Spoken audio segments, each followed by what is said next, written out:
সেমাই dessert.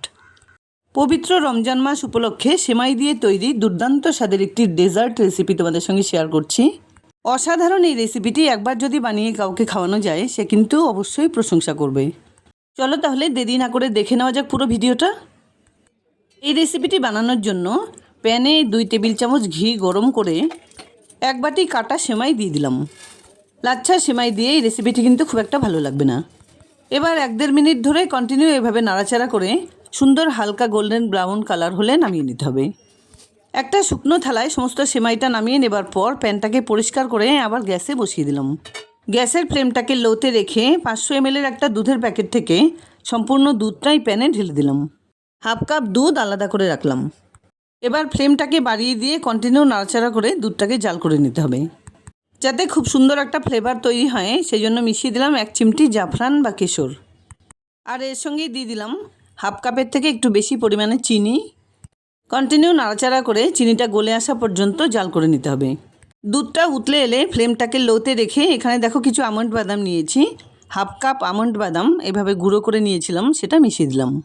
Continue নাড়াচাড়া করে বাদামের গুঁড়োগুলো কিন্তু দুধের সঙ্গে মিশিয়ে নিতে হবে। আমন্ড বাদামের বদলে কাজু বা পেস্তা বাদাম ক্রাস্ট করেও মিশিয়ে দেওয়া যাবে।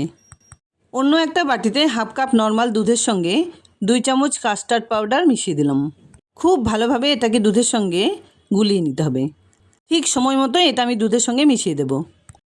5 থেকে 7 মিনিট ধরে কন্টিনিউ দুধটাকে এভাবে নাড়াচাড়া করে জাল করে নেবার পর ভেজে রাখা সেমাইয়ের থেকে অর্ধেকটা সেমাই মিশিয়ে দিলাম। এবার ফ্লেমটাকে মিডিয়ামে রেখে 2 থেকে 3 মিনিট ধরে দুধটাকে কন্টিনিউ জাল করে নিতে হবে, যাতে করে সেমাইটা খুব সুন্দরভাবে বয়েল হয়ে যায়।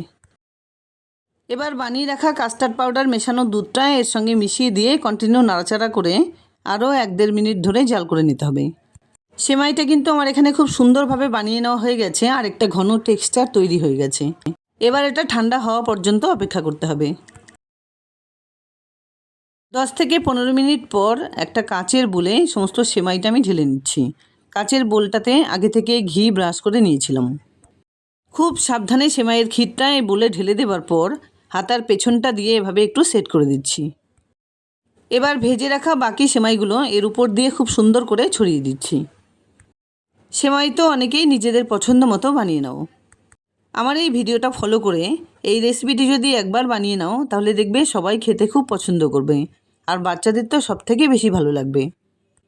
ভাজা সেওয়াইগুলো খুব সুন্দর করে সেট করে দেবার পর কিছুটা পরিমাণে পেস্তা কুচি উপর দিয়ে ছড়িয়ে দিচ্ছি। এবার এখানে দেখো একটা অ্যালুমিনিয়াম ফয়েল নিয়েছি। এর থেকে একটা অ্যালুমিনিয়াম ফয়েলের টুকরো দিয়ে খুব সুন্দর করে চারদিকে চেপে চেপে বোলটাকে টাইট করে লাগিয়ে নিচ্ছি, যাতে এর ভেতরে বাইরের কোনো রকম হাওয়া ঢুকতে না পারে। এই ধরনের বোল ছাড়াও যে কোনো এয়ারটাইট টিফিন বক্সেও এই রেসিপিটি বানিয়ে নিতে পারো। এবার এই বোলটা ডিপ ফ্রিজে 1-1.5 ঘন্টার জন্য রেখে দিচ্ছি। নর্মাল ফ্রিজে রেখে দিলেই রেসিপিটি ঠান্ডা হবে কিন্তু খুব ভালোভাবে সেট হবে না। ফিরে আসছি 1-1.5 ঘন্টা পর। 1.5 ঘন্টা পর এই বোলটাকে আমি বের করে নিলাম। দেখো খুব সুন্দরভাবে কিন্তু ডেজার্টটা সেট হয়ে গেছে। এবার এটাকে একটা চপারের সাহায্যে খুব সুন্দর করে সাইজ করে কেটে নিচ্ছি। যদি শক্ত অবস্থায় কাটতে অসুবিধা হয় তাহলে কিন্তু 4-5 মিনিট বাইরে নর্মালভাবে রেখেও কেটে নিতে পারো। আমি একটু তাড়াহুড়ো করে এই রেসিপিটি এভাবে কেটে নিলাম। তোমরা তোমাদের পছন্দ মতো শেপ দিয়ে কেটে নিতে পারবে। যাই হোক, এটা ডিপ ফ্রিজে রাখার জন্য যেমন সুন্দরভাবে জমে গেছে, খেতেও কিন্তু অসাধারণ হবে। যতটা পরিমাণ ততটা কেটে নিয়ে বাকিটা কিন্তু আবার ডিপ ফ্রিজে রেখে দিতে হবে। যাই হোক, দুর্দান্ত স্বাদের ঠান্ডা ঠান্ডা সেমাইয়ের ডেজার্ট রেসিপি আমার রেডি অ্যান্ড সার্ভড। আশা করছি বন্ধুরা আমার এই রেসিপিটি তোমাদের খুব পছন্দ হয়েছে। যদি এতটুকুও ভালো লেগে থাকে তাহলে প্লিজ ভিডিওটাকে একটা লাইক করো, শেয়ার করো ফ্যামিলি ফ্রেন্ডসদের সঙ্গে। আর আমার চ্যানেলে নতুন বন্ধু হয়ে থাকলে প্লিজ চ্যানেলটাকে সাবস্ক্রাইব করে পাশে থাকা বেল আইকনটা অলে করে দিও, যাতে আমার আপলোড করা সমস্ত ভিডিও নোটিফিকেশান সবার আগে তোমাদের কাছে পৌঁছে যায়। দেখা হচ্ছে নতুন কোনো রেসিপি নিয়ে। ভালো থেকো, ধন্যবাদ।